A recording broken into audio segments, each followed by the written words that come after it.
بسم اللہ الرحمن الرحیم۔ السلام علیکم ناظرین، لا اینڈ امیگریشن پروگرام کے ساتھ آپ کی خدمت میں حاضر ہوں۔ میں ہوں آپ کا میزبان عابد مسعود، اور ہمارے ساتھ جو یہاں اسٹوڈیو میں مہمان موجود ہوتے ہیں، یقیناً آپ جان گئے ہوں گے کہ وہ ہر پروگرام میں لا اینڈ امیگریشن ان کے ساتھ کرتا ہوں۔ جناب محمد شعیب صاحب، السلام علیکم جی۔ وعلیکم السلام۔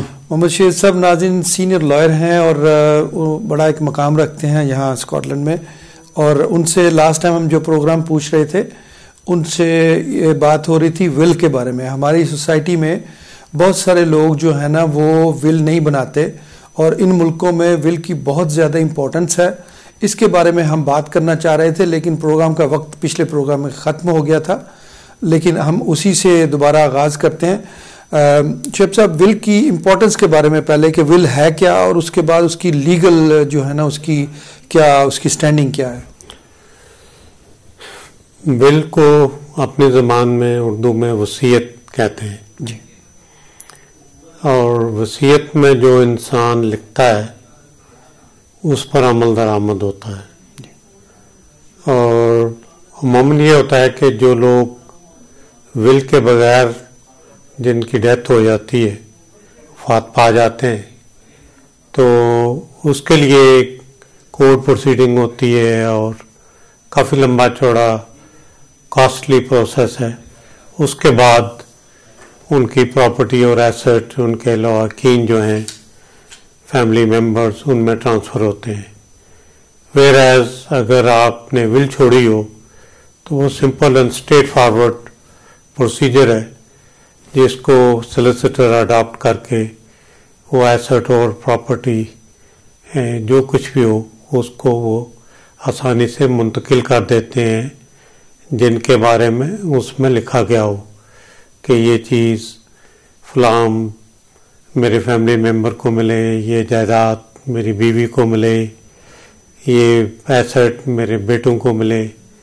جیسے جیسے آپ لکھیں گے ایسے ہی وکیل جو ہے یا ایگزیکٹر جو آپ مقرر کرتے ہیں جی، یہ ضروری نہیں کہ آپ ایگزیکٹر سولیسیٹر کو مقرر کریں، آپ کسی بھی فیملی ممبر کو مقرر کر سکتے ہیں۔ آپ اپنے بیوی کو کر سکتے ہیں، بیوی اپنے خامد کو کر سکتی ہے، اپنے بچوں کو آپ ایگزیکٹر مقرر کر سکتے ہیں۔ ایگزیکٹر کے پاس ہی پاور ہوتی ہے۔ اس کا رول کیا ہوتا ہے جی؟ اس کا رول یہ ہے کہ وہ آپ کے تمام جو ایسٹ ہیں، جو وصیت آپ نے کی ہے، اس کے مطابق ان کو ایکیومولیٹ کر کے ٹرانسفر کرے گا آپ کی وصیت کے مطابق۔ لیگلی وہ اس چیز کا باؤنڈ ہے اور رسپانسبل ہوتا ہے۔ تو اس حوالے سے اس کا جو لیگل رول ہے وہ نہایت ہی امپورٹنٹ ہوتا ہے۔ کچھ لوگ اپنے سولیسیٹر کو ایگزیکٹر مقرر کر دیتے ہیں کہ میری وفات کے بعد یہ جو میری جائیداد ہے، یہ جو میرے پیسے ہیں، یہ جو میری سیونگ ہے، یہ جو میری انشورنس ہے، اس کی تقسیم ایسے ایسے کر دے جیسے کہ میں چاہتا ہوں۔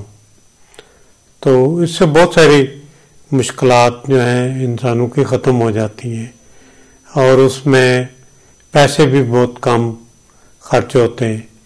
ول نارملی 120 پاؤنڈ سے لے کر 250 پاؤنڈ تک تیار ہو جاتی ہے۔ ڈیپینڈ ہے کہ اس میں کتنا ٹائم ہوتا ہے، اور کچھ ٹائم کچھ فرمیں جو ہیں وہ اپنی مشاوری کے لیے فری بھی بنا کے دیتی ہیں، لیکن وہ آپ کو تھوڑا اس کے لیے فش اراؤنڈ کرنا پڑتا ہے کہ کون سی فرم جو ہے وہ، کیونکہ وہ جو پیسے چھوڑتے ہیں یا ڈونیشن لیتے ہیں وہ کسی چیریٹی کو وہ ٹرانسفر کر دیتے ہیں وہ فنڈز۔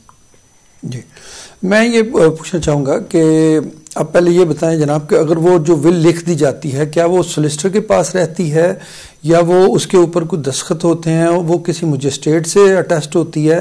جیسے ہر ملک کے اپنے قوانین ہیں نا، جیسے تو ادھر کیا کس طرح وہ لاگو کیسے ہوتی ہے کہ ابھی جی امپلیمنٹ ہو گئی ہے اور ابھی یہ کمپلیٹ ہو گئی ہے؟ دیکھیں، اسکاٹ لینڈ کے لا کے مطابق اس میں کسی وکیل کی بھی ضرورت نہیں ہے، یہ اگر آپ نے خود لکھ دی ہے اور اس کے ساتھ ایک وٹنس ہے تو وہ لیگلی بائنڈنگ ہوگی. وکیل کے پاس ہم لوگ کیوں جاتے ہیں؟ وہ اس لیے جاتے ہیں کہ وہ اپنی جو لیگل ٹرمز ہوتی ہیں اور کنڈیشنز ہوتی ہیں ولز کی، وہ ساری اس میں انکارپوریٹ کرتا ہے. اگر خود بھی کسی بندے نے لکھی ہے اور اس کے ساتھ ایک وٹنس ہے، ہر پیج پہ جو ول لکھنے والا بندہ ہے وہ دستخط کرے گا، اور اینڈ پر ان کا جو سولیسیٹر ہے وہ بھی اس پہ دستخط کرے گا، یا کوئی جو وٹنس ہے جی وہ بھی اپنا نام پتہ لکھے گا اور ساتھ اپنے دستخط کرے گا. جی اسکاٹ لینڈ میں ایک ہی وٹنس کی ضرورت ہے، ویراز انگلینڈ میں 2 ہیں میرے خیال میں. تو وہ پھر کہاں رکھے گا؟ اس کو کیا کسی لاکر میں رکھنا چاہیے، یا وہ کسی کو بتائے گا کہ میرے جانے کے بعد یہ ول آپ نے نکالنی ہے، دیکھنا ہے؟ وہ یہ ڈیوٹی کون دیتا ہے؟ دیکھیں، اگر تو وہ ولز آپ کی لائر کے پاس ہے تو وہ جب اس کو پتہ چلے گا کہ ان کی ڈیتھ ہو گئی ہے تو وہ کانٹیکٹ کرے گا جو اس میں ایگزیکٹر مقرر ہے. اگر وہ ایگزیکٹر خود ہے سولیسیٹر تو پھر وہ جس بندے کے نام یا عورت کے نام وہ ول ہے اس کو کانٹیکٹ کرے گا کہ بھائی آپ آئیے، آپ کے نام یہ ول ہے اور یہ پراپرٹی اور یہ ایسٹ ہیں جو آپ کے نام ہم نے منتقل کرنے ہیں. تو پھر ظاہر ہے وہ جو بندہ ہے وہ اپنی ایک تو ڈرائیونگ لائسنس یا ایک عدد یوٹیلیٹی بل، یہ 2 چیزیں وہ لے کے جائے گا. اگر ڈرائیونگ لائسنس نہیں ہے تو پاسپورٹ کی کاپی اور ایک عدد یوٹیلیٹی بل وہ لے کے جائے گا، اپنی ایویڈنس دے گا کہ یہ میری آئیڈینٹی ہے، یہاں پر میں رہتا ہوں.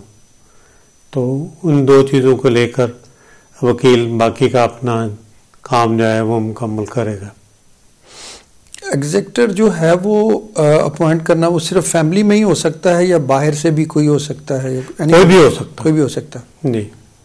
اس کے لیے ایگزیکٹر کا اتنا ہی رول ہے کہ جو وصیت میں چیزیں لکھی ہیں ان کو امپلیمنٹ کرنا ہے، ٹھیک ہے، ان پر عمل درآمد کرنا ہے، اور اس کا کوئی رول نہیں ہے. صحیح ہے. جو کچھ آپ نے لکھا ہے اسی پر وہ عمل درآمد کروائے گا.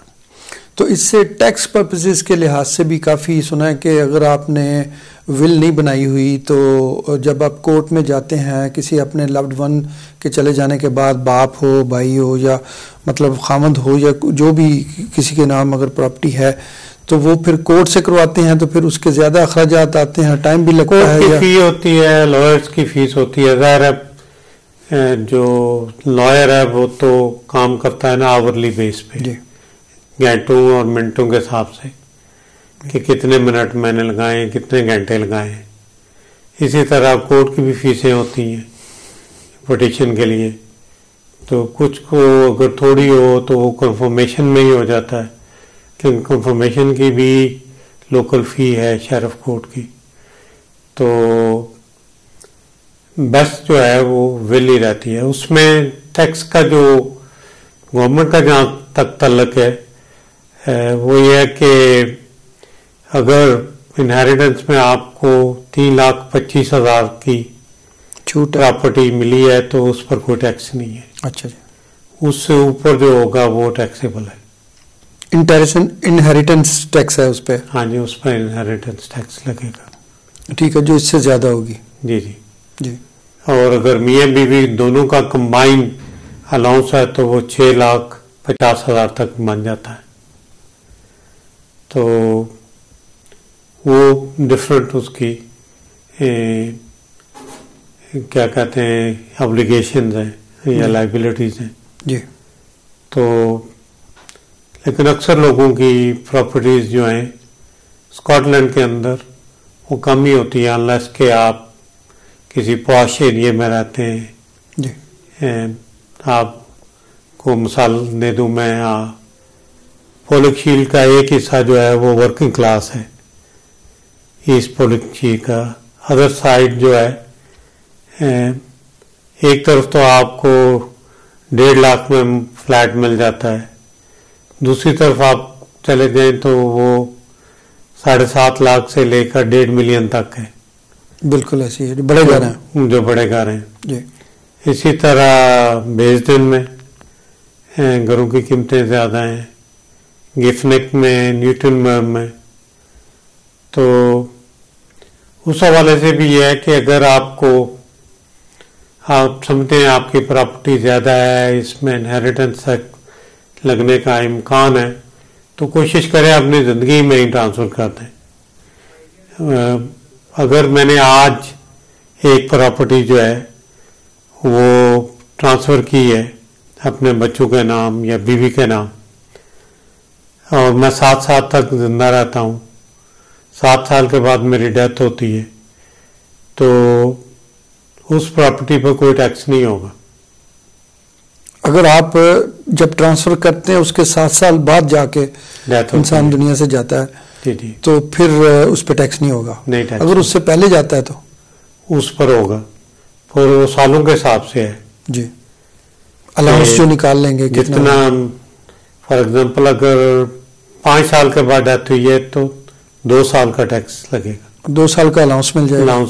5 سال کا الاؤنس مل جائے گا. 5 سال کا، ہاں 2 سال کا ٹیکس ہو جائے گا. اگر 4 سال کے بعد ہوئی ہے تو 4 سال کا الاؤنس ملے گا، اور 3 سال اس میں بھی کمی آئے گی. تو وہ بیسیکلی ون ون سچویشن ہے. جی. آپ کسی بھی حوالے سے آپ کچھ لوز نہیں کرتے.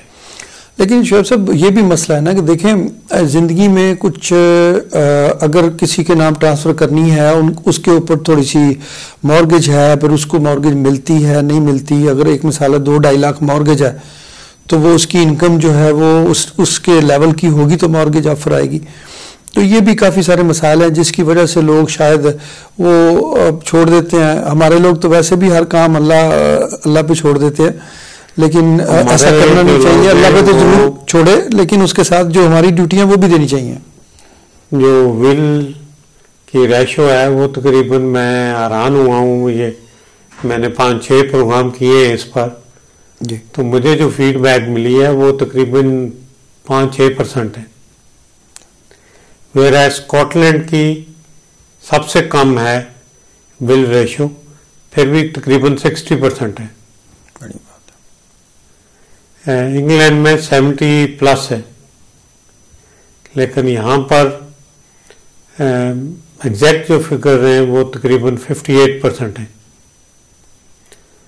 تو میں تو ہر پروگرام میں میری کوشش ہوتی ہے کہ اگر اس پر کوئی سوال آئے تو تفصیل سے بیان کروں اس کے فائدے، کہ بھئی یہ معمولی سی رقم خرچ کرنے سے آپ بہت بڑی مصیبتوں سے بچ جاتے ہیں. مثلا کچھ لوگ ایسے ہیں جن کا کوئی ول نہیں ہے، بینک کے پاس کوئی ریکارڈ نہیں ہے، تو بینک اپنے آپ کو خود اپوائنٹ کر کے وہ اس کی پراپرٹی کو ڈیل کرتا ہے.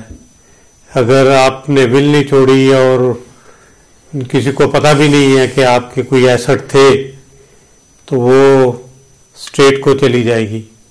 مائی گڈنس. تو اس میں آپ کے کسی فیملی ممبر کو حصہ نہیں ملے گا.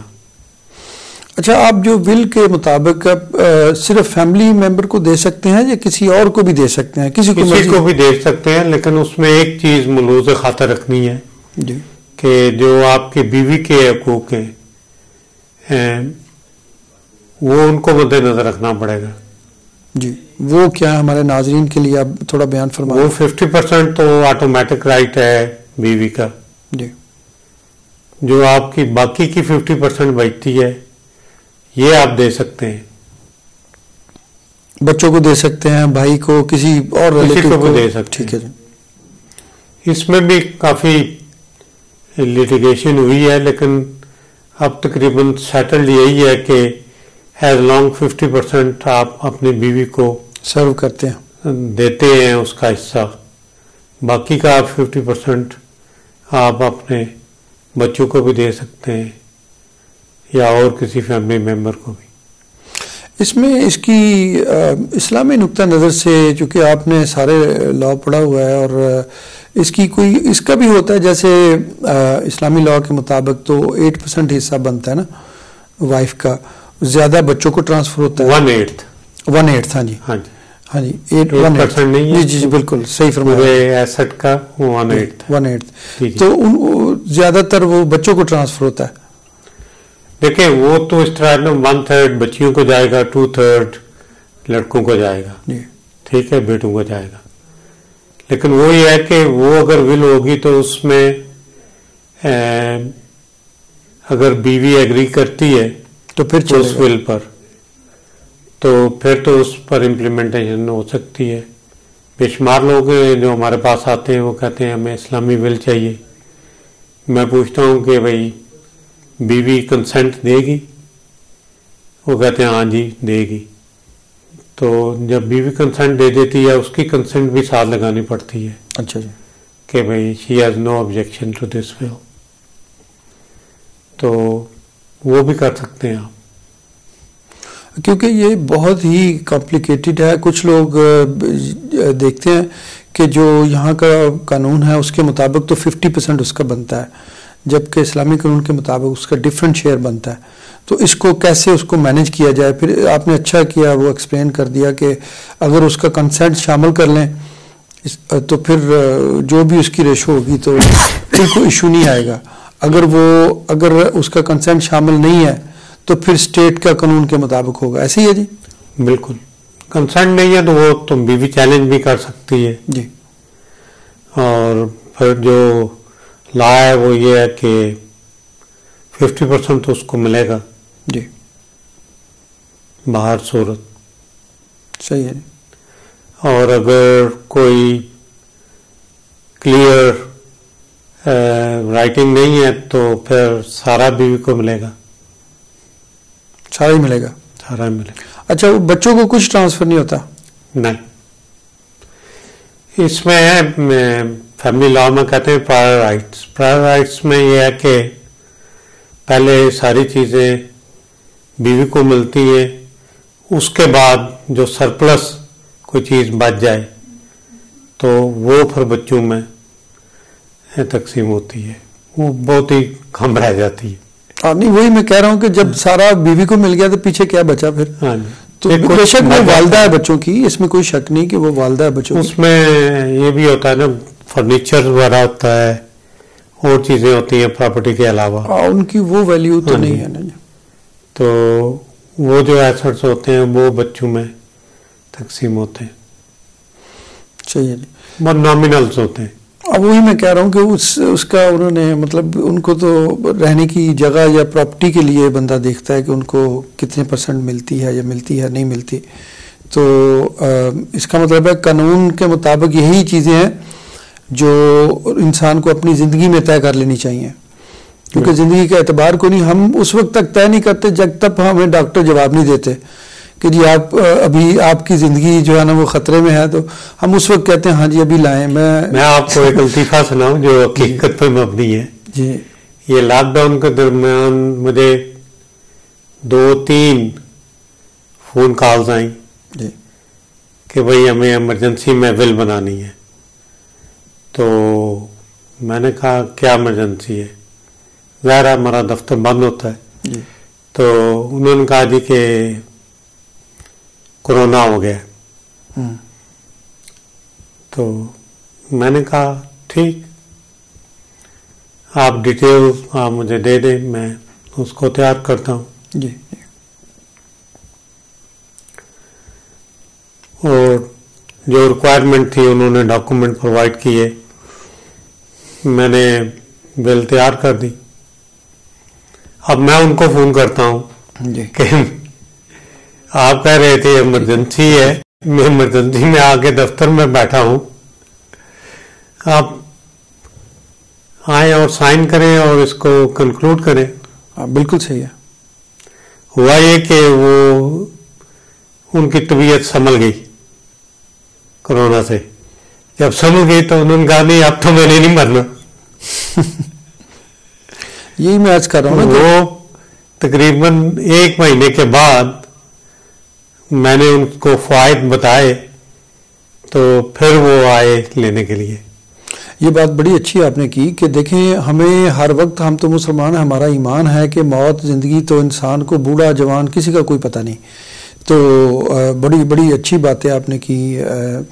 شعیب صاحب میں ابھی وقفے کا ٹائم ہوا چاہتا ہے، وقفے کے بعد دوبارہ آئیں گے اور پھر اس بات کو لے کے چلیں گے. ناظرین وقفے کا ٹائم ہوا چاہتا ہے، ابھی حاضر ہوتے ہیں. Thank you. ویلکم بیک ناظرین ہم یہاں اسٹوڈیو میں آج ڈسکس کر رہے ہیں امپورٹنس آف ویل، اور شعیب صاحب نے ہمارے ساتھ جو لائر موجود ہیں وہ سینئر لائر محمد شعیب صاحب ہیں.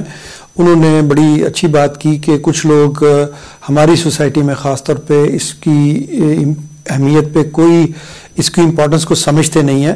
جب تک انہوں نے بتایا کہ ایک شخص کو کرونا ہوا تو فوراً ول کے لیے ریڈی ہو گئے، اور جب تھوڑی طبیعت بہتر ہوئی تو پھر کہنے لگے کہ ہمیں اس کی ضرورت نہیں ہے.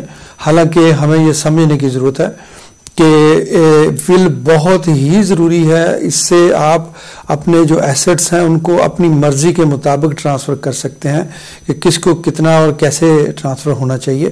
اور اس سلسلے میں ہم دوبارہ بات کرتے ہیں. شعیب صاحب آپ بات کر رہے تھے، تو اب یہ بتائیں کہ ہم اپنے لوگوں کو کیسے کنونس کریں کہ یہ بہت ہی ضروری ہے. دیکھیں جی، زندگی میں سب سے جو امپورٹنٹ چیز ہے وہ آپ کے ایسٹس ہیں، سیونگز ہیں، اور ان کے لیے ول کا ہونا نہایت ہی ضروری ہے. اور اپنی کمیونٹی سے میں اپیل کروں گا اس پروگرام کی وساطت سے کہ پلیز ول بنائیں.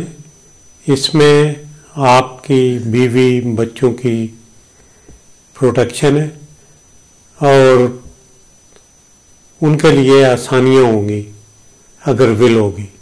اگر ول نہیں ہوگی تو ان کے لیے مشکلات ہوں گی. وہ عدالتوں کے بھی چکر لگائیں گے، وکیلوں کی موٹی موٹی فیسیں دیں گے، اور پھر بعض اوقات دوسرے بینکس انوالو ہوتے ہیں اور مسائل پیدا ہو سکتے ہیں. وہ بھی کہتے ہیں جی فلاں کورٹ آرڈر لاؤ تب ہم کریں گے.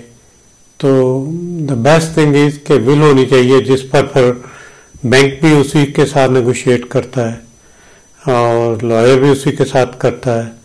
جو بھی ایگزیکٹر ہوگا اسی کے ذریعے معاملات طے پا جائیں گے. بالکل صحیح ہے. تو دوسرا شعیب صاحب، ہم نے پروگرام کے شروع میں ول کے بارے میں ساری آپ نے ایکسپلین کر لیا. اب ہم یہ دیکھ رہے ہیں کہ لاک ڈاؤن کی وجہ سے اور بہت سارے مسائل پیدا ہو رہے ہیں. جیسے کرونا وائرس کے سلسلے میں لاک ڈاؤن ابھی بھی کب تک جاری رہتا ہے کچھ پتہ نہیں ہے، لیکن اس کے ساتھ ساتھ ڈومیسٹک وائلنس بہت زیادہ ہو گیا ہے، اور پولیس جو ہے وہ اس کو بہت زیادہ مشکلات پیش آ رہی ہیں کہ یہ اس کو ڈیل کرنے کے لیے. اس بارے میں آپ کیا کہنا چاہیں گے؟ بالکل آپ نے صحیح بات کی، کیونکہ یہ تو تھرو آؤٹ یونائٹڈ کنگڈم میں ڈومیسٹک وائلنس کے جو واقعات ہیں ان میں نہایت ہی اضافہ ہوا ہے، اور جو سیریس کرائم ہے ان میں کمی واقع ہوئی ہے لاک ڈاؤن کی وجہ سے. یہ جو پیٹی کرائم ہے ان میں اضافہ ہو گیا ہے. سیریس کرائم میں کون کون سے آپ لیتے ہیں؟ سیریس میں اسالٹ وغیرہ ہوتی ہے، اسالٹ، مرڈر ہوتی ہے، اور نائف کرائمز ہوتے ہیں، انجریز ہوتی ہے، اسٹیپنگ وغیرہ. تو یہ جو گھر میں کسی کو تھپڑ مار دیا، یہ کسی کو دھکا دے دیا، یہ ڈومیسٹکس میں آتے ہیں، اور ان میں بے پناہ اضافہ ہوا ہے. بعض اوقات ضروری نہیں کہ فزیکلی اٹیک کیا ہو، شاؤٹنگ اینڈ وربل ابیوز جو ہے، وربل ابیوز بھی ہے، وہ بھی ہو رہا ہے. تو خیر اس کی بہت ساری ڈاکٹر لوگ وجوہات بتا رہے ہیں کہ لوگ انڈر سٹریس ہیں، ان کو اپنے ایموشن وینٹ کرنے کے لیے کوئی ان کے پاس جگہ نہیں ہے جانے کی. کچھ لوگ ہیں جن کو عادت ہوتی ہے کہ انہوں نے باہر کلب میں جانا ہے، ڈرنک کرنی ہے، اپنے آپ کو ریلیکس کرنا ہے. کچھ لوگ میرے جیسے ہیں جن کو عادت ہے کہ دن میں ایک دفعہ باہر جانا ہے، کافی پینی ہے، دوستوں کے ساتھ گپ شپ لگانی ہے. تو وہ جو زندگی میں چیزیں جب کم ہوتی ہیں تو سمجھدار آدمی تو کوئی اور ایونیو ڈھونڈتا ہے کہ چلو میرے پاس ٹائم ہے، میں کوئی چیز سیکھ لوں. انٹرنیٹ کا زمانہ ہے، آپ کوئی بھی چیز آپ انٹرنیٹ میں جا کے آپ اس کو پڑھ سکتے ہیں، اس کا نالج حاصل کر سکتے ہیں. آپ جس پروفیشن میں اس میں اپنے آپ کو اپ گریڈ کر سکتے ہیں. میں آپ کو بتاؤں کہ میں نے اتنی کتابیں پڑھی ہیں یہ 8 ہفتوں میں جی جتنی میں نے 13 سال یونیورسٹیز میں نے گزارے ہیں اس ملک میں. میں نے 3 ڈگریاں یہاں سے لی ہیں. جی جی. اور میں نے اتنی اسٹڈی ایگزام کے دنوں میں نہیں کی جتنی مجھے لاک ڈاؤن کی وجہ سے ٹائم ملا ہے پڑھنے کو. بالکل، بلکہ میں 2-4 دوستوں کو جانتا ہوں جنہوں نے کورسز کیے ہیں، بلکہ 1-2 آکسفورڈ کے کورسز چل رہے تھے، 6 ویک 8 ویک کے 12 ویک کے ڈفرینٹ کورسز انہوں نے جوائن کیا ہے. تو یہ اس موقع کو غنیمت جانا ہے کہ جی ہم کوئی ایکسٹرا فائنینشیل جو ہے سروسز اس کے حوالے سے کہ انویسٹمنٹ بینک کمرشل انویسٹمنٹ کیسی ہے، تو اس طرح انہوں نے کافی کورسز کیے ہیں. یہ بات آپ کی بالکل صحیح ہے، یہ تو بڑا اچھا موقع ہے. نہیں، اس میں گورنمنٹ نے اجازت بھی دی ہوئی ہے. اب تو انگلینڈ میں تو 2 دفعہ الاؤڈ ہے، یہاں پر بھی ہو گیا ہے کہ آپ جا کے ایکسرسائز کر سکتے ہیں، واک کر سکتے ہیں. اسینشل ضروریات کے لیے آپ بینک میں بھی جا سکتے ہیں، اور سٹورز میں تو اور ویسے بھی گروسری سٹورز اس میں تو allowed D I Y stores اس میں تو ویسے ہی الاؤڈ ہے. اب مزید انہوں نے اس میں نرمی کی ہے جس میں ایگریکلچر سٹورز ہیں، نرسریز وغیرہ میں وہاں بھی جا سکتے ہیں. اسکاٹ لینڈ میں نہیں، لیکن انگلینڈ میں انہوں نے الاؤ کر دیا ہے. اور وہاں پر تو ہماری تو اینڈ آف دا منتھ تک یہی سچویشن ہے. ناردرن آئرلینڈ میں بھی 28 مئی تک یہ stay at home, stay home and stay safe, یہ میسج 3 ریجن کا یہی ہے. جی ماسوا انگلینڈ کے وہ کہتے ہیں اسٹے الرٹ، کہ آپ کام بھی کرتے جائیں لیکن یہ آپ کے ذہن میں رہنا چاہیے کہ کرونا ہے، اس سے بچنا ہے. جی. Coming back to the same point, ابھی جو ڈومیسٹک وائلنس ہے اس کو پہلے تو اس کو زیادہ سیریس نہیں لیا جاتا تھا، آج کل تو اس کو کافی سیریس لیا جاتا ہے جو اس کرائم کو. نہیں دیکھیں، یہ تو تقریباً ہو گئے آلموسٹ 12-13 سال جیسے اسکاٹش گورنمنٹ نے اس کو بہت ہی سیریسلی لیا ہے، اور جو کراؤن ہے اس کو ہدایات ہیں کہ اگر یہ دونوں پارٹی بعد میں صلح بھی کر لیں، ریکنسائل بھی کر لیں، پھر بھی آپ نے پرسو کرنا ہے. کراؤن بہت کم کیسز میں چارجز ڈراپ کرتا ہے ڈومیسٹک وائلنس کے، جہاں پر ہسبینڈ اور وائف یا بوائے فرینڈ گرل فرینڈ کا ایشو ہو، یا کوئی فیملی ممبر جو ہے وہ انوالو ہو، کیونکہ وہ اس کو بہت سیریسلی لے رہے ہیں. یہ کس طرح کے، یہ کتنی اقسام ہوں گی اندازاً؟ اگر اب جیسے جہاں تک میرے ذہن میں آ رہا ہے، جیسے کچھ لوگ کہتے ہیں جی ڈومیسٹک وائلنس کی بے شمار جو مین 3 اقسام ہوں گی، جو فزیکل ہے، مینٹل ہے، وربل ہے، یا اس طرح سائیکولوجیکل ہے، سب کیٹیگریز ہیں. کچھ کو تو بریچ آف پیس میں لیا جاتا ہے، کچھ کو اسالٹ میں لیا جاتا ہے. اگر وائلنس ایگریویٹڈ ہو تو پھر اس کو اسالٹ کی کیٹیگری میں لے جاتے ہیں. جی وہ تو سیریس میں اور بھی سیریس میں آ جاتا ہے. جی جی جی. تو زیادہ تر اس کو بریچ آف پیس میں ہی لیتے ہیں، لیکن اگر فزیکل اٹیک جو ہے وہ سیریس ہو تو پھر اسالٹ میں بھی آپ چلے جاتے ہیں. تو یہ اس کو آسانی سے نہیں لینا چاہیے کہ بریچ آف پیس ہے، معمولی جرم ہے، اس پہ بھی کافی سزا ہو سکتی ہے اور جرمانہ ہوتا ہے، کیونکہ یہ کامن لا کرائم ہے.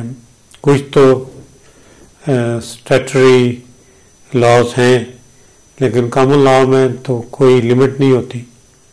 وہ تو شیرف کی یا جسٹس حفیظ کی مرضی ہے. ہر جسٹس حفیظ کی لمٹ ہے, وہ بیانڈ 1 ایئر نہیں جا سکتے یا 6 منتھ سوری.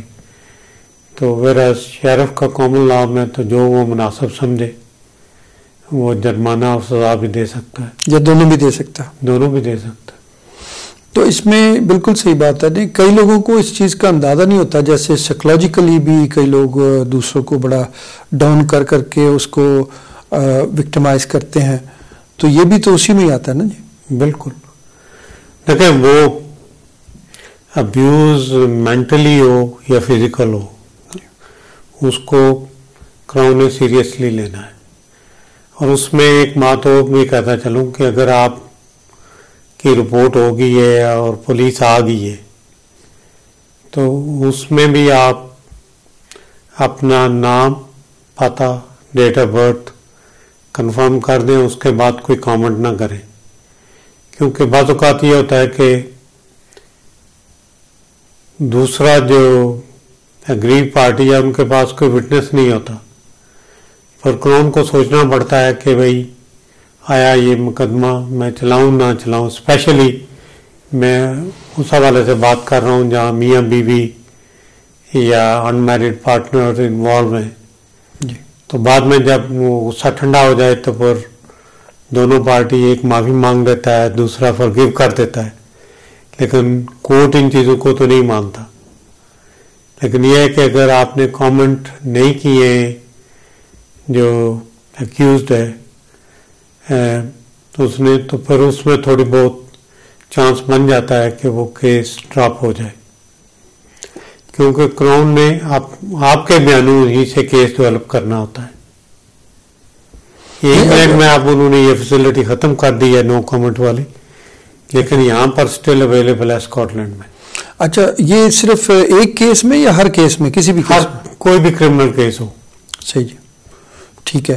دوسرا یہ کہ آپ نے جیسے بھی بولا ہے کہ اگر میاں بیوی بعد میں صلح کر لیں, ایک مثال ہے کیس آ جاتا ہے, کوئی کسی نے کمپلین کر دی, پولیس آ گئی, انہوں نے نوٹ کر لیا, اس کے بعد اگر ان دونوں میاں بیوی میں صلح ہو جاتی ہے تو وہ کیا کورٹ کو بتائیں گے نہیں کہ ہم وی گون بیک ٹو نارمل ہو گئے ہیں, تو سارا سلسلہ ٹھیک ہو گیا؟ اس میں جو کراؤن کی پالیسی ہے وہ یہ ہے کہ وہ پرسو کرتے ہیں کیس کو, اور جب دیکھتے ہیں کہ دوسرا بندہ ریلکٹنٹ وٹنس ہے, ریلکٹنٹ مین کہ ہیزیٹنٹ ہے, ہچکچاہٹ کا شکار ہے جی, وہ نہیں اپنے بیوی کے خلاف یا اپنے خاوند کے خلاف کچھ کہنا چاہتا, تو وہ غصہ اتر چکا ہے ان کا, ہاں جی, تو وہ چارجز ڈراپ بھی کر دیتے ہیں جی. اور بعض اوقات یہ بھی ہوتا ہے کہ جب کمپلینر ہے وہ ان کو لکھتا ہے کہ بھائی میں نے ہیٹ آف دا مومنٹ میں یہ بات کی ہے اور مجھے نہیں لگتا اس کی یہ شاید کوشش تھی, انٹینشن یہ نہیں تھی, یہ اس کی انٹینشن تھی کہ وہ مجھے ہرٹ کرے, تو میں نے اس کو فرگیو کر دیا ہے. تو اس کو بھی کراؤن کنسیڈر کرتا ہے کہ بھائی اب اس نے اسٹیٹمنٹ تبدیل کر لی ہے, پہلے یہ کہتا تھا مجھے فیئر اینڈ الارم ہے, مجھے ڈر اور خوف ہے, جی, اب یہ کہتا ہے کہ یہ میں غلط سمجھاؤں اس کو, تو اس پہ بھی کیس کمزور ہو جاتا ہے. تو اس پہ بھی چانس ہوتا ہے کہ وہ آپ کے خلاف چارجز ڈراپ کر دیں, کیونکہ کراؤن کو یہ پروو کرنا ہوتا ہے کہ آپ کے اس ایکشن سے دوسرے بندے کو خوف پیدا ہوا ہے, اس کو ڈر پیدا ہوا ہے. کیونکہ یہ جو کسوٹی ہے یہ کراؤن نے ثابت کرنی ہے, ایکیوز نے نہیں کہ میں نے ایسی بات کی, یہ کراؤن نے ثابت کرنی ہے کہ یہ ایسی بات ہوئی ہے. تو وہ جب دیکھیں گے کہ وہ فیئر اور الارم کا جو کیٹیگری ہے وہ اس پہ پورا نہیں اترتے, تو پھر وہ چارجز ڈراپ کر دیتے ہیں یا اپنے چارجز میں کمی کر دیتے ہیں. صحیح جی, کیونکہ دیکھیں جو پارٹنر ہوتے ہیں یا میاں بیوی ہیں ان میں چھوٹی موٹی تو بتو تو ہو سکتی ہے، اس کو جب ریکنسائل کا بھی تو عنصر جو ہے اس کو آن رہنا چاہیے. اگر وہ ریکنسائل کرتے ہیں تو ان کو کرنے کی اجازت ہونی چاہیے قانون کے مطابق، ہے نا؟ دیکھیں قانون میں جب آپ کسی کے خلاف، آپ میرے خلاف رپورٹ کرتے ہیں کہ شعیب صاحب نے جی مجھے شاؤٹ کیا، مجھے ڈر پیدا ہوا، جی مجھے لگتا تھا کہ وہ میرے پہ حملہ کریں گے. اب کچھ عرصے کے بعد آپ کو ریئلائز ہوا کہ نہیں، وہ ان کا غصہ جائز تھا اور آپ کو بھی اپنی اس غلطی کا شاید احساس ہو گیا. جی تو لیکن کیونکہ آپ نے شکایت کر دی، اب وہ جو آپ کا کیس نہیں رہ گیا، آپ اس میں کمپلینر رہ گئے، لیکن وہ اسٹیٹ کا، ریاست کا وہ کیس بن گیا ہے. اسٹیٹ ٹیک اوور کرتی ہے اب، وہ اسٹیٹ کا کیس بن گیا. اس کراؤن نے اس کو بیہاف آف دا اسٹیٹ اس نے اس کو پرسو کرنا ہے. اس لیے آپ نے کمپلین کر کے اپنے ہاتھ کاٹ دیے. اچھا اچھا اچھا، اور آپ کے کنٹرول میں وہ نہیں رہا. میں یہی پوچھنا چاہ رہا تھا کہ جب ایک بندہ کمپلین کر لیتا ہے، اگر بعد میں اس کی صلح ہوتی ہے تو کیا اس کی صلح کے جو اگر وہ کہتا ہے جی میرا معاملہ ختم ہو گیا ہے، تو پھر اس کو قانون کیا کہتا ہے؟ قانون وہ کہتا ہے، اس کو کہتے ہیں میٹیگیٹڈ سرکمسٹانسز. جی ٹھیک ہے جی. تو یہ آپ سارے سرکمسٹانسز آپ کورٹ میں بیان کرتے ہیں.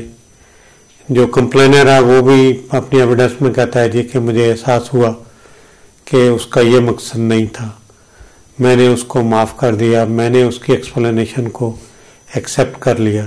تو ایسے کیسز میں جب کراؤن اس کو نہیں وڈرا کرتا تو جو کورٹس ہیں، ججز ہیں، شیرفس ہیں یا جے پیز ہیں، جسٹس آف پیس ہیں، وہ اس کو پھر ایڈمونش کرتے ہیں.